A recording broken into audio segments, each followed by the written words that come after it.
גיל הורוביץ, מנהל של המרכז חינוך ולספורט ימי בקריית ים. אני הקמתי את המועדון בשנת 2011.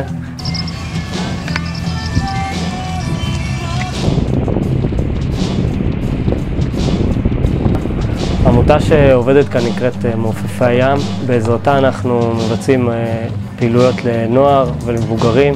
כל הפעילויות הקבוצתיות בעצם נעשות באמצעות העמותה.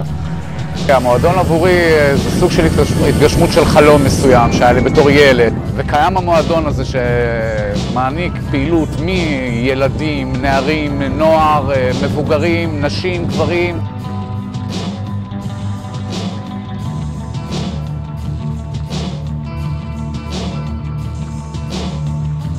אנחנו יבואנים של חברת פלקסיפויל, חברה ותיקה ביותר בתחום העפיפונים, היא קיימת מאז שנת 1970. בנוסף אנחנו מייבאים את חברת הסאפים סופרבורד, שמייצרת סאפים מצוינים בכל רמות הגימור, מאפוקסי, במבוק, יש גם קרבון, גלשנים במחירים מאוד מאוד טובים. אני רוצה להזמין אתכם למועדון להתרשם. אנחנו משקיעים הרבה מאוד בשביל להיות הכי טובים בארץ. לקריית ים, חוף זבולון. אנחנו פה נקבל אתכם בשמחה, נשמח להציג לכם את כל ענפי הספורט שיש לנו ולהמליץ לכם כל אחד לפי התאמה אישית לאן להיכנס.